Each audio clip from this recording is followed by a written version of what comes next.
Hi buddies, welcome to my style cooking channel. இன்றைக்கி நம்ம summer ஸ்பெஷலாக வெண்ணிலா ஐஸ்கிரீம் எப்படி செய்யலாம் அப்படின்றத பார்க்கலாம். இந்த வெண்ணிலா ஐஸ்கிரீம் செய்கிறதுக்காக கண்டென்ஸ் மில்க், அதுக்கப்புறம் வந்துட்டு பால் பவுடர், பீட்டர் இதெல்லாம் எதுவுமே யூஸ் பண்ணாமல் வீட்டில் இருக்கிற சிம்பிளான இன்கிரியன்ட்டை யூஸ் பண்ணி தான் நான் இந்த வெண்ணிலா ஐஸ்கிரீமை செஞ்சு காமிச்சிருக்கேன். அது மட்டும் இல்லாமல் நம்ம ஐஸ்கிரீம் கடைகளில் வாங்கி சாப்பிட்ற அதே டேஸ்ட்லேயே வெண்ணிலா ஐஸ்கிரீம் வர்றதுக்காக நான் வந்துட்டு இதில் சிம்பிளான ஒரு சீக்ரெட் இன்கிரியன்ட் வந்து சேர்த்துருக்கேன். அந்த சீக்ரெட் இன்கிரியன்ட்டை நீங்கள் தெரிஞ்சுக்கணும் அப்படின்னா வீடியோவை லாஸ்ட் வரைக்கும் ஸ்கிப் பண்ணாமல் பாருங்கள். வீடியோக்குள்ளே போகிறதுக்கு முன்னாடி நீங்கள் இன்னும் மை ஸ்டைல் குக்கிங் சேனலை சப்ஸ்கிரைப் பண்ணலை அப்படின்னா ப்ளீஸ் buddies இந்த வீடியோ கீழே இருக்கிற ரெட் கலர் பட்டனை கிளிக் பண்ணி சப்ஸ்கிரைப் பண்ணிக்கோங்க. கூடவே பக்கத்தில் இருக்க பெல் ஐக்கானையும் கிளிக் பண்ணிவிட்டு ஆல் அப்படின்ற ஆப்ஷனையும் செலக்ட் பண்ணி வச்சுக்கோங்க. இப்போ வாங்க buddies வீடியோக்குள்ளே போகலாம். ஃபஸ்ட்டு ஸ்டவ்வை ஆன் பண்ணிவிட்டு ஒரு அடிகனமான பாத்திரம் வச்சுக்கோங்க. அதில் ஒரு 1/2 லிட்டர் அளவுக்கு பால் சேர்த்துக்கலாம். நான் வந்து இன்றைக்கி பேக்கெட் பால் தான் யூஸ் பண்ணியிருக்கேன். பேக்கெட் பாலுக்கு பதிலாக நாம் மாட்டுப்பால் கூட எடுத்துக்கலாம். ஆனால் வந்துட்டு மாட்டுப்பால் நல்லா திக்காக இருக்கிறப்பல எடுத்துக்கோங்க. அப்போ தான் ஐஸ்கிரீம் வந்துட்டு நல்லா க்ரீமியாக கிடைக்கும். இந்த பால் வந்துட்டு பொங்கி வரட்டும். பொங்கி வந்தால் மட்டும் போதும். இதை வந்துட்டு நம்ம திக்காக வந்து பால் காய்ச்சணும் அப்படின்றதெல்லாம் இல்லை. பால் பொங்கி வந்ததுக்கப்புறமா இதை மிக்ஸ் பண்ணி விட்டுட்டு ஸ்டவ்வை வந்துட்டு ஸ்லோ பண்ணுறேங்க. இது வந்துட்டு ஒரு 5 நிமிஷத்துக்கு அப்படியே கொதிக்க விட்டுடலாம். பால் கொதிச்சிட்ருக்க டைமில் நாம் வந்துட்டு இந்த ஐஸ்கிரீம் வந்து நல்லா க்ரீமியாக வரதுக்காக இதில் ஒரு இன்கிரியன்ட் ஆட் பண்ண போகிறோம். அதை வந்துட்டு நம்ம ரெடி பண்ணிக்கலாம். அதுக்காக ஒரு சின்ன பவுல் எடுத்துக்கோங்க. அதில் 1 டேபிள் ஸ்பூன் அளவுக்கு கார்ன்ஃப்ளவர் சேர்த்துக்கோங்க. கார்ன்ஃப்ளவரை கரைச்சி எடுத்துக்கிறதுக்காக காய்ச்சின பால் வந்து கொஞ்சம் ஆற வச்சு எடுத்துக்கோங்க. இப்போ இந்த பாலில் வந்துட்டு நம்ம கார்ன்ஃப்ளவரை கரைச்சி எடுத்துக்கலாம். கார்ன்ஃப்ளவரை கரைக்கும் போது அதில் கட்டிகள் எதுவும் இல்லாமல் கரைச்சி எடுத்துக்கோங்க. கார்ன்ஃப்ளவரை கட்டிகள் இல்லாமல் கரைச்சி எடுத்துக்கிட்டோம் அப்படின்னா தான் நம்ம பாலில் சேர்த்து மிக்ஸ் பண்ணும்போது நல்லா ஸ்மூத்தாக இருக்கும். அப்படி இல்லை அப்படின்னா கட்டிகள் இருந்துச்சு அப்படின்னா அங்கங்கே கட்டி கட்டியாக ஆகிடும். கார்ன்ஃப்ளவரை நல்லா கரைச்சி எடுத்ததுக்கப்புறமா இது அப்படியே ஒரு பக்கம் இருக்கட்டும். பால் வந்துட்டு 5 நிமிஷமாக கொதிச்சிட்ருக்கு. பாலை வந்துட்டு கொதிக்க வைக்கும்போது ஸ்டவ்வை வந்துட்டு கம்ப்ளீட்டாக ஸ்லோ ஃப்ளேமில் வச்சுக்கோங்க. அப்போ தான் வந்துட்டு கரெக்டாக இருக்கும். பாலை ஒரு 5 நிமிஷமாக கொதிக்க விட்டதுக்கு அப்புறமா இதில் வந்துட்டு நம்ம மிக்ஸ் பண்ணி வச்சுருக்க கார்ன்ஃப்ளவர் மிக்ஸ் இருக்குல்ல, அதை வந்து சேர்த்துக்கலாம். கார்ன்ஃப்ளவர் மிக்ஸை பாலில் சேர்க்கறதுக்கு முன்னாடி இதை ஒரு டைம் நல்லா கலந்து விட்டுருங்க. கலந்து விட்டதுக்கு அப்புறமா பாலில் சேர்த்துக்கிட்டு நல்லா கண்டினியூஸாக வந்துட்டு கலந்து விட்டுகிட்டே இருங்க. அதே போல் கார்ன்ஃப்ளவரை வந்துட்டு பாலில் சேர்த்துக்கும் போது ஸ்டவ்வை வந்துட்டு ஸ்லோ ஃப்ளேமில் வச்சுக்கிட்டு சேர்த்துக்கோங்க. கார்ன்ஃப்ளவரை சேர்த்ததுக்கப்புறமா 3லேருந்து 4 நிமிஷத்துக்கு கைவிடாமல் கலரி விட்டுக்கிட்டே இருங்க. 4 நிமிஷம் ஆனதுக்கப்புறமா இதில் வந்துட்டு ஒரு 4லேருந்து 5 டேபிள் ஸ்பூன் அளவுக்கு சர்க்கரை வந்து சேர்த்துக்கோங்க. சர்க்கரை வந்துட்டு உங்களுடைய ஸ்வீட் டேஸ்ட்டுக்கு தகுந்த போல் சேர்த்துக்கோங்க. நான் வந்துட்டு 5 டேபிள் ஸ்பூன் அளவுக்கு சேர்த்துருக்கேன். சேர்த்துக்கிட்டு சர்க்கரை வந்துட்டு நல்லா மெல்ட் ஆகி வரட்டும். அது வரைக்கும் நம்ம பாலை கலந்து விட்டுக்கிட்டே இருக்கலாம்.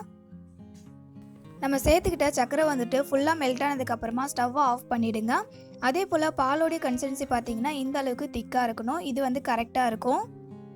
இப்போ நம்ம ஸ்டவ்வை ஆஃப் பண்ணிவிட்டு இந்த பாலோடைய சூடு ஆறுற வரைக்கும் அப்படியே வச்சுடுங்க. சூடாக இருக்கும்போது பால் வந்துட்டு இந்த அளவுக்கு திக்காக இருக்கும். சூடு ஆறுனதுக்கு அப்புறமா இன்னுமே வந்துட்டு இந்த பால் நல்லா கெட்டியாகும். படி சூடு ஆறுனதுக்கு அப்புறமா பாலோடைய கன்சிஸ்டன்சி பாருங்கள் எந்த அளவுக்கு நல்லா திக்காக வந்திருக்கு அப்படின்றத.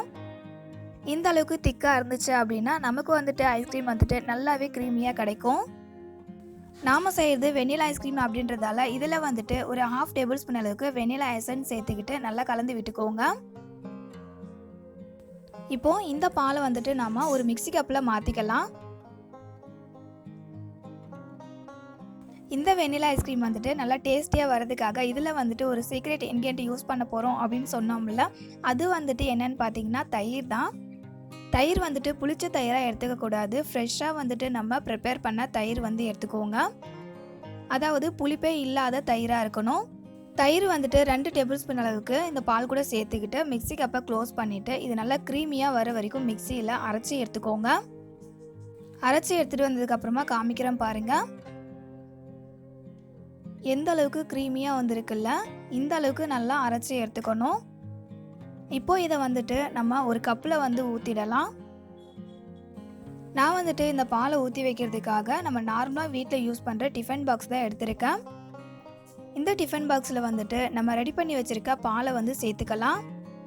டிஃபன் பாக்ஸுக்கு பதிலாக நீங்கள் வந்துட்டு பவுல் இருந்துச்சு அப்படின்னா அதை கூட வந்து நீங்கள் யூஸ் பண்ணிக்கலாம். நம்ம எடுத்துக்கிட்ட கப்பில் வந்துட்டு பாலை சேர்த்ததுக்கப்புறமா இதில் வந்துட்டு அலுமினியம் ஃபாயில் வச்சு டைட்டாக கவர் பண்ணிக்கோங்க. அலுமினியம் ஃபாயிலுக்கு பதிலாக நீங்கள் பால் கவர் யூஸ் பண்ணி கூட நீங்கள் க்ளோஸ் பண்ணிக்கலாம். இப்போ இந்த கப்பை வந்துட்டு ஒரு மூடி போட்டு க்ளோஸ் பண்ணிக்கலாம். இப்போது இந்த பாலை வந்துட்டு நம்ம ஃப்ரீசரில் 3 மணி நேரத்துக்கு வைக்க போகிறோம். 3 மணி நேரத்துக்கு அப்புறமா பார்க்கலாம். 3 மணி நேரம் ஆனதுக்கப்புறமா ஃப்ரீசர்லேருந்து கப்பை எடுத்துகிட்டு ஓப்பன் பண்ணிவிட்டு அது மேலே இருக்கிற அலுமினியம் ஃபாயிலையும் நம்ம வந்துட்டு ரிமூவ் பண்ணிடலாம். இப்போ வந்துட்டு ஐஸ்கிரீம் நல்லா வந்து கெட்டியாகி வந்திருக்கும். அதாவது ரொம்ப வந்து கெட்டியாக இருக்காது, ஓரளவுக்கு கொஞ்சம் கெட்டியாகி வந்திருக்கும். நம்ம ஸ்பூனில் எடுக்கிறதுக்கு ஈஸியாகவே வரும். இந்த அளவுக்கு கெட்டியாக இருந்துச்சுன்னா கரெக்டாக இருக்கும். இப்போ இதை வந்துட்டு நம்ம ஒரு மிக்ஸி கப்பில் மாற்றிக்கிட்டு இதை நல்லா க்ரீமியான டெக்ஸ்சர் வர வரைக்கும் அரைச்சி எடுத்துகிட்டு வந்துடலாம். நம்ம எந்த அளவுக்கு வந்துட்டு க்ரீமியாக அந்த ஐஸ்கிரீமை அரைச்சி எடுத்துக்கிறோமோ அந்த அளவுக்கு நம்ம ஐஸ்கிரீம் வந்துட்டு நல்லா க்ரீமியாக கிடைக்கும். ஐஸ்கிரீம் எல்லாத்தையும் மிக்ஸி கப்பில் சேர்த்ததுக்கப்புறமா இதை க்ளோஸ் பண்ணி நல்லா க்ரீமியாக வர வரைக்கும் நல்லா அரைச்சி எடுத்துக்கலாம். அரைச்சி எடுத்துகிட்டு வந்ததுக்கப்புறமா காமிக்கிறேன் பாருங்கள். இதை நம்ம பார்க்கும்போதே தெரியும் எந்த அளவுக்கு நல்லா க்ரீமியாக வந்திருக்கு அப்படின்றத. இப்போ அரைச்சி எடுத்துகிட்டு வந்த இந்த ஐஸ்கிரீமை வந்துட்டு திரும்ப அந்த கப்பிலே வந்து நம்ம ஊற்றி வச்சிடலாம். திரும்பவும் அலுமினியம் ஃபாயிலை வச்சு க்ளோஸ் பண்ணிவிட்டு கப்போடைய மூடி போட்டு மூடிடலாம். மூடிட்டு இதை வந்துட்டு நம்ம திரும்ப ஒரு 3 மணி நேரத்துக்கு ஃப்ரீசரில் வச்சு எடுத்துக்கலாம். இந்த ஐஸ்கிரீமை நம்ம எத்தனை தடவை மிக்சியில் அரைச்சி செய்கிறோமோ அந்த அளவுக்கு ஐஸ்கிரீம் வந்துட்டு நல்லா க்ரீமியாக வரும்படி நான் வந்துட்டு இன்றைக்கி 5 டைம் வந்து இந்த போல் செஞ்சு எடுத்துருக்கேன். 3 மணி நேரத்துக்கு ஃப்ரீசரில் வச்சு எடுத்ததுக்கப்புறமா திரும்ப அந்த ஐஸ்கிரீமோடைய டெக்ஸ்சரை வந்துட்டு காமிக்கிறேன் பாருங்கள். எந்த அளவுக்கு நல்லா க்ரீமியாக வந்திருக்கும் அப்படின்றது உங்களுக்கே தெரியும். பார்த்தீங்களா, நம்ம ஸ்பூனில் வந்து எடுக்கும்போது எந்த அளவுக்கு நல்லா க்ரீமியாக இருக்குது அப்படின்றத. திரும்பவும் இந்த ஐஸ்கிரீமை வந்துட்டு மிக்ஸி கப்பில் சேர்த்துக்கிட்டு நல்லா க்ரீமியான டெக்ஸ்சர் வர வரைக்கும் மிக்சியில் அரைச்சி எடுத்துக்கலாம்.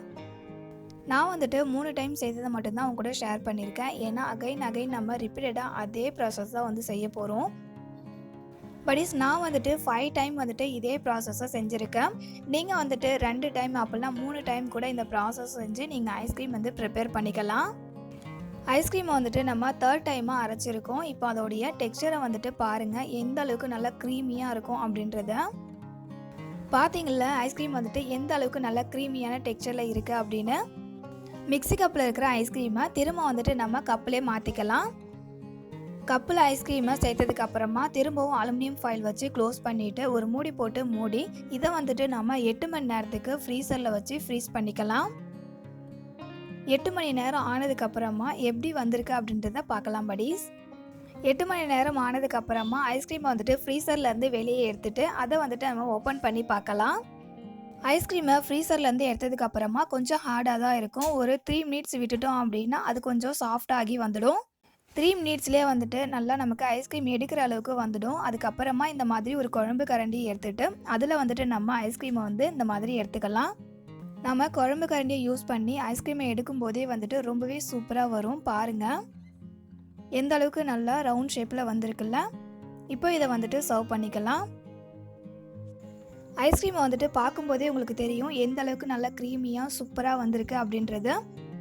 ஐஸ்கிரீமை டெக்கரேட் பண்ணுறதுக்காக மேலே வந்துட்டு கொஞ்சமாக நான் பிஸ்தா வந்துட்டு ஸ்ப்ரெட் பண்ணி விட்டுருக்கேன். அதுக்கப்புறமா செர்ரி வந்து வச்சுருக்கேன்.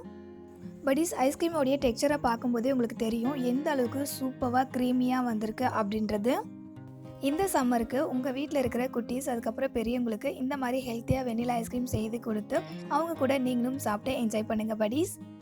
இந்த வெண்ணிலா ஐஸ்கிரீம் ரெசிபி உங்களுக்கு பிடிச்சிருந்தது அப்படின்னா இந்த வீடியோக்கு ஒரு லைக் பண்ணுங்கள். உங்கள் ஃப்ரெண்ட்ஸ் அண்ட் ஃபேமிலி மெம்பர்ஸ்க்கும் ஷேர் பண்ணி அவங்களையும் நம்ம சேனலுக்கு சப்போர்ட் பண்ண சொல்லுங்கள். இதே போல் ஒரு சூப்பரான அண்ட் டேஸ்டியான வேறு ஒரு ரெசிபியோட நெக்ஸ்ட் வீடியோவில் மீட் பண்ணலாம் buddies. தேங்க்யூ ஃபார் யுவர் வாட்சிங்.